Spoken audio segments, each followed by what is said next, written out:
Welcome back to our study of networks and distributed systems based upon the textbook Computer Networking, a Top-Down Approach by Jim Couros and Keith Ross.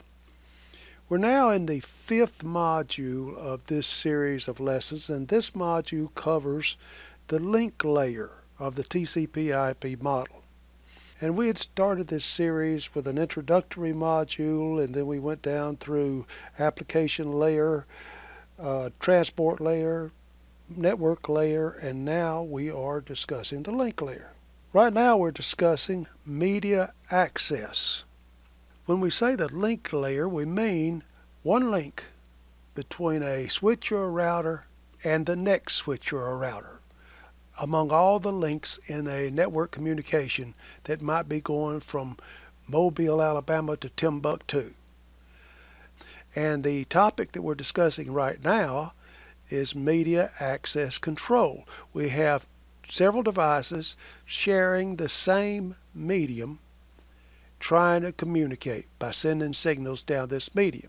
And when you have multiple carriers trying to transfer information along the same medium at the same time, these signals will collide and make it impossible for the devices at either end to understand what was sent. This is not much different than a human conversation with 3 or 4 people. What if everybody is talking at exactly the same time, all 3 or 4 people trying to say something at once? You know how difficult it is to understand anyone when that happens. And human beings are much smarter than electronic devices. And so when you have multiple devices trying to transmit a signal down the same medium and you have collisions that arise, nothing is communicated and the bandwidth is wasted.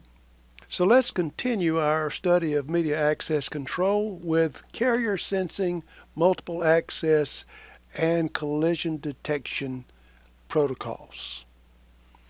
Figure 5.13 shows the same scenario as we saw in Figure 5.12 in the last video, except that the 2 nodes each abort their transmission a short time after detecting a collision.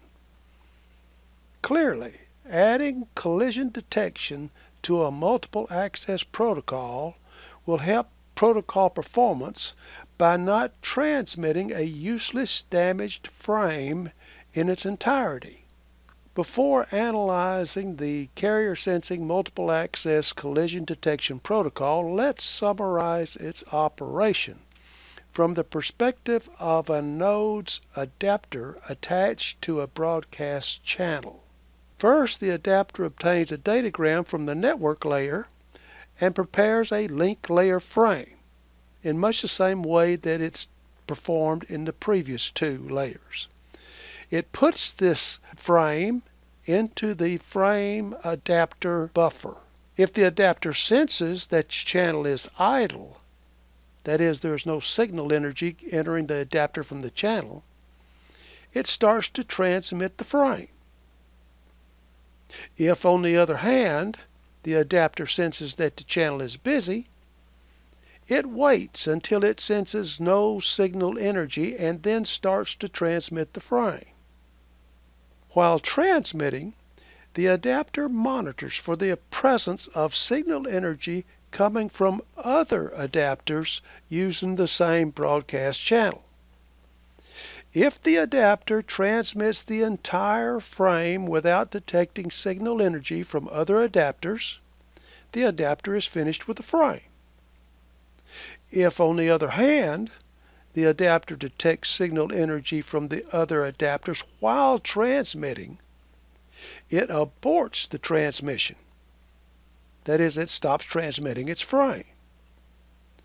After aborting, the adapter waits a random amount of time and then returns to step 2 of sensing it if the channel is idle. The need to wait a random amount of time should be clear. If 2 nodes transmitted frames at the same time, and then both waited the same fixed amount of time before they tried again, they'd keep on having collisions forever. But what is a good interval of time from which to choose the random back-off time? We'll refer to this as the random back-off time, the time it waits before it tries to send again. If the interval is large and the number of colliding nodes is small, nodes are likely to wait a large amount of time with the channel remaining idle before repeating the sense and transmit when idle step. On the other hand, if the interval is small and the number of colliding nodes is large, it's likely that the chosen random values will be nearly the same and transmitting nodes will again collide. We want an interval that is short when the number of colliding nodes is small, but long when the number of colliding nodes is large. The binary exponential backoff algorithm used in Ethernet as well as in DOCSIS cable network multiple access protocols solve this problem. Specifically, when transmitting a frame that has already experienced some number of collisions, a node chooses the value at random. The more collisions experienced by the frame, the larger the interval from which the random number is chosen. The size of the sets from which the random number is chosen grows exponentially with the number of collisions. For this reason, this algorithm is referred to as binary exponential backoff. We also note here that each time a node prepares a new frame for transmission, it runs the CSMA/CD, that's Carrier Sensing Multiple Access Collision Detection algorithm, without taking into account any collisions that may have occurred in the recent past. So it is possible that a node with a new frame will immediately be able to sneak a successful transmission while several other nodes are in the exponential backoff state. When only one node has a frame to send, the node can transmit at the full channel rate. For Ethernet, typical rates are 10 megabits per second, 100 megabits per second, and 1 gigabit per second.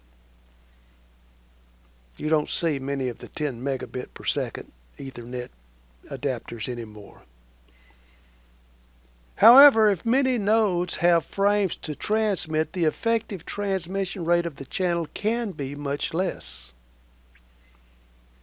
We define the efficiency of CSMA/CD to be the long-run fraction of time during which frames are being transmitted on the channel without collisions, when there is a large number of active nodes, with each node having a large number of frames to send.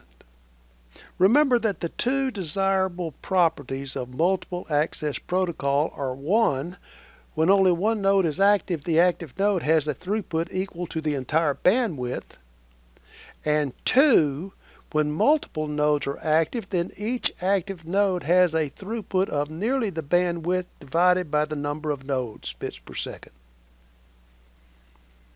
The Aloha and CSMA protocols have this first property, but not the second. Because of this, another class of protocols had been developed called taken turns protocols. As with random access protocols, there are dozens of taken turns protocols, and each one of these protocols has a number of variations. One such protocol is the polling protocol. The polling protocol requires one of the nodes to be designated as a master node.